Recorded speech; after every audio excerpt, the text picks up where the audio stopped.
ভারতীয় জনতা পার্টির কাজের ভিত্তিতে হবে।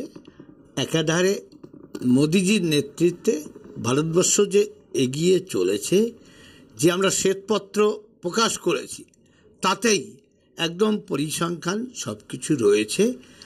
আর সর্বোপরি এখানে তৃণমূল সব কিছুতে ব্যর্থ। বিভিন্ন কাজে চুরি, কাটমানি, বিভিন্ন দুর্নীতি, মা বোনদের ওপর অত্যাচার, সন্দেশখালির ঘটনা ঘটেছে, শিক্ষা থেকে সব কিছু চুরি, চাকরি চুরি, তার একটা বাংলার জনমানুষে ব্যাপক প্রভাব পড়েছে। পরিবর্তনের কোনো বিষয় নেই এখানে। নরেন্দ্র দামোদর মোদির যে উন্নয়ন, তাতে জনতা আরও বেশি করে ক্ষমতায় বসাবে শক্তিশালী রূপে। তার কারণ এবার আমাদের স্লোগানই আছে, এইবার 400 পার। এখানে আমাদের প্রশ্ন হচ্ছে আমরা কত ব্যবধানে জিতব, এরই লড়াই হচ্ছে। বিগত বছরও তৃণমূলের ছিল, সিপিএমের ছিল, এটা নিয়ে আমি কোনো ভাবছিই না। এখানে যে প্রার্থী হয়েছে তৃণমূলের, তিনি আমাদের দলে থেকে টিকিট না পেয়ে হয়েছে, তার পারফরমেন্স খুবই খারাপ। সিপিএম যিনি প্রার্থী হয়েছেন, তার হিংস্রতা সম্পর্কে জানে। একটা ইউনিভার্সিটির পেপার্স পর্যন্ত জ্বালিয়ে দিয়েছিলেন, তার নামে অভিযোগ রয়েছে। বিজেপি গণতান্ত্রিক দল, আলাদা আলাদা মত প্রকাশের অধিকার থাকে, সবাই টিকিট পাওয়ার জন্য চেষ্টা করে, তাই সুস্থ গণতন্ত্র আমাদের মধ্যে আছে। আমাদের মধ্যে গোষ্ঠীকন্দল নেই। আমরা 2014-তে যে সিট পেয়েছিলাম, মোদিজি কাজ করে উন্নয়ন করে দেখিয়েছেন। আসলে তিনি ভারতবর্ষের রাজনীতি প্রথম দিকে করেননি, শুধু গুজরাটে উন্নয়ন করেছেন। উন্নয়ন নিরিখে, কাজের নিরিখে তাকে প্রধানমন্ত্রী পদ দেওয়া হয়েছিল। জনতা বিশ্বাস করে তাকে সারা ভারতবর্ষে ভোট দিয়েছিল 14 সালে। তিনি ভালো কাজ করেছেন বলে 19-এ আরও বেশি সিট দিয়েছেন। এবার আমরা টার্গেট করেছি একা বিজেপি 370 পার। এবারে ভোট হচ্ছে নীতিহীনতার বিরুদ্ধে। গোটা দেশকে রক্ষা করার জন্য, গোটা রাজ্যকে রক্ষা করার জন্য, যারা গোটা দেশ এবং রাজ্যকে দেউলিয়া করে দিচ্ছে, মানুষ বুঝতে পেরেছে, তার বিরুদ্ধে লড়াই হবে এবং সেই লড়াই বামেরা জিতবে। অবশ্যই পরিবর্তন এলোমেলো করে দিচ্ছে জনতা। জেতার ব্যাপারে আপনি কতটা আশাবাদী? সম্পূর্ণ আত্মবিশ্বাসী। গোষ্ঠীকন্দল একটা সমস্যা আছে? কোনো গোষ্ঠীকন্দল নেই। তবে হ্যাঁ, তৃণমূলে আছে, বিজেপিতে আছে, সেটা আপনি হাওয়াতেই বুঝতে পারবেন। দিল্লির দখলে যারা আছে তারা থাকবে না। তারা যা করেছে গত 10 বছরে, কোনো সরকার স্বাধীনতার পরে এরকম ঘটাতে পারেনি। আমরা যে ইস্যুগুলো নিয়ে এগোচ্ছি সেটা হচ্ছে, বিগত 5 বছর ধরে বিজেপির বিদায়ী সাংসদ জগন্নাথ সরকার এলাকার মানুষের কোনো উন্নয়নে পাশে থাকেননি। এলাকার মানুষের সুখে দুঃখে, করোনার সময় তাকে পাওয়া যায়নি। মানুষের সাথে তার বিস্তর দূরত্ব। এবং সেই সাথে সাথে অপর দিকে দাঁড়িয়ে মমতা ব্যানার্জির প্রায় 75টা প্রকল্পের সুবিধা আমরা যতই অস্বীকার করি, সমাজের প্রত্যেক ধর্মের, প্রত্যেক বর্ণের মানুষ পেয়ে থাকেন। সেই ইস্যুগুলো এবং আগামী দিনে আমার রানাঘাট প্রিয় নাগরিকবৃন্দের যদি আমরা আশীর্বাদ, স্নেহাশিস, ভালোবাসা পেয়ে থাকি, তাহলে যে বড় বড় সমস্যা যেগুলো বিধায়ক বা আমরা অন্য নির্বাচিত প্রতিনিধি হয়ে করতে পারি না, সেগুলো করার চেষ্টা করব।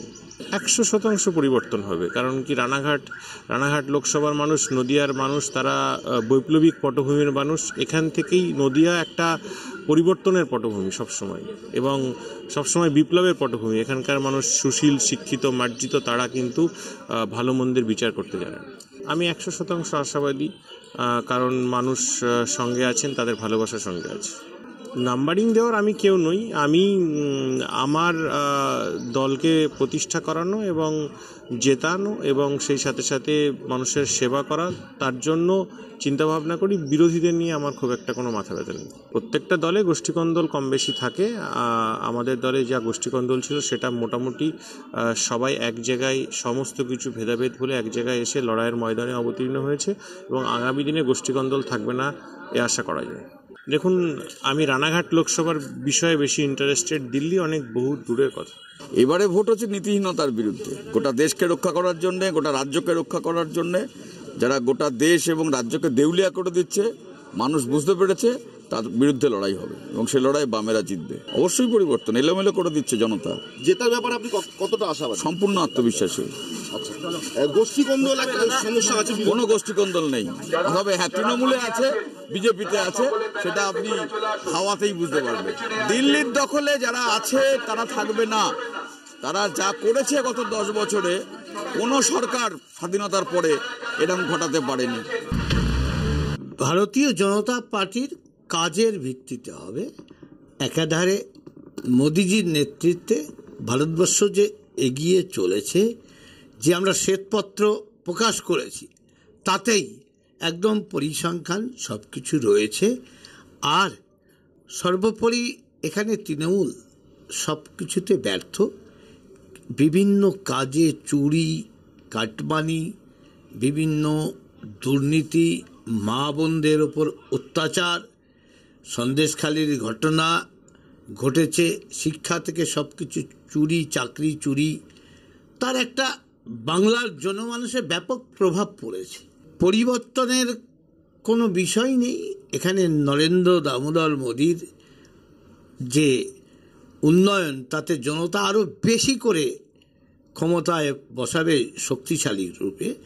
তার কারণ এবার আমাদের স্লোগানই আছে, এইবার 400 পার। এখানে আমাদের প্রশ্ন হচ্ছে আমরা কত ব্যবধানে জিতব, এরই লড়াই হচ্ছে। বিগত বছরও তৃণমূলের ছিল, সিপিএমের ছিল, এটা নিয়ে আমি কোনো ভাবছিই না। এখানে যে প্রার্থী হয়েছে তৃণমূলের, তিনি আমাদের দলে থেকে টিকিট না পেয়ে হয়েছে, তার পারফরমেন্স খুবই খারাপ। সিপিএম যিনি প্রার্থী হয়েছেন তার হিংস্রতা সম্পর্কে জানে, একটা ইউনিভার্সিটির পেপার্স পর্যন্ত জ্বালিয়ে দিয়েছিলেন, তার নামে অভিযোগ রয়েছে। বিজেপি গণতান্ত্রিক দল, আলাদা আলাদা মত প্রকাশের অধিকার থাকে, সবাই টিকিট পাওয়ার জন্য চেষ্টা করে, তাই সুস্থ গণতন্ত্র আমাদের মধ্যে আছে। আমাদের মধ্যে গোষ্ঠীকন্দল নেই। আমরা 2014-তে যে সিট পেয়েছিলাম, মোদিজি কাজ করে উন্নয়ন করে দেখিয়েছেন। আসলে তিনি ভারতবর্ষের রাজনীতি প্রথম দিকে করেননি, শুধু গুজরাটে উন্নয়ন করেছেন। উন্নয়ন নিরিখে, কাজের নিরিখে তাকে প্রধানমন্ত্রী পদ দেওয়া হয়েছিল। জনতা বিশ্বাস করে তাকে সারা ভারতবর্ষে ভোট দিয়েছিল 14 সালে। তিনি ভালো কাজ করেছেন বলে 19-এ আরও বেশি সিট দিয়েছেন। এবার আমরা টার্গেট করেছি একা বিজেপি 370 পার। আমরা যে ইস্যুগুলো নিয়ে এগোচ্ছি সেটা হচ্ছে বিগত 5 বছর ধরে বিজেপির বিদায়ী সাংসদ জগন্নাথ সরকার এলাকার মানুষের কোনো উন্নয়নে পাশে থাকেননি। এলাকার মানুষের সুখে দুঃখে, করোনার সময় তাকে পাওয়া যায়নি। মানুষের সাথে তার বিস্তর দূরত্ব। এবং সেই সাথে সাথে অপর দিকে দাঁড়িয়ে মমতা ব্যানার্জির প্রায় 75টা প্রকল্পের সুবিধা আমরা যতই অস্বীকার করি, সমাজের প্রত্যেক ধর্মের, প্রত্যেক বর্ণের মানুষ পেয়ে থাকেন। সেই ইস্যুগুলো এবং আগামী দিনে আমার রানাঘাট প্রিয় নাগরিকবৃন্দের যদি আমরা আশীর্বাদ, স্নেহাশিস, ভালোবাসা পেয়ে থাকি, তাহলে যে বড় বড় সমস্যা যেগুলো বিধায়ক বা আমরা অন্য নির্বাচিত প্রতিনিধি হয়ে করতে পারি না, সেগুলো করার চেষ্টা করব। 100% পরিবর্তন হবে। কারণ কি, রানাঘাট লোকসভার মানুষ, নদিয়ার মানুষ, তারা বৈপ্লবিক পটভূমির মানুষ। এখান থেকেই নদিয়া একটা পরিবর্তনের পটভূমি সবসময়, এবং সবসময় বিপ্লবের পটভূমি। এখানকার মানুষ সুশীল, শিক্ষিত, মার্জিত, তারা কিন্তু ভালো মন্দের বিচার করতে জানেন। আমি 100% আশাবাদী, কারণ মানুষ সঙ্গে আছেন, তাদের ভালোবাসার সঙ্গে আছে। নাম্বারিং দেওয়ার আমি কেউ নই। আমি আমার দলকে প্রতিষ্ঠা করানো এবং জেতানো এবং সেই সাথে সাথে মানুষের সেবা করা, তার জন্য চিন্তাভাবনা করি। বিরোধীদের নিয়ে আমার খুব একটা কোনো মাথা ব্যথা নেই। প্রত্যেকটা দলে গোষ্ঠীকন্দল কম বেশি থাকে। আমাদের দলে যা গোষ্ঠীকন্দল ছিল সেটা মোটামুটি সবাই এক জায়গায়, সমস্ত কিছু ভেদাভেদ ভুলে এক জায়গায় এসে লড়াইয়ের ময়দানে অবতীর্ণ হয়েছে, এবং আগামী দিনে গোষ্ঠীকন্দল থাকবে না এ আশা করা যায়। দেখুন, আমি রানাঘাট লোকসভার বিষয়ে বেশি ইন্টারেস্টেড। দিল্লি অনেক বহু দূরের কথা।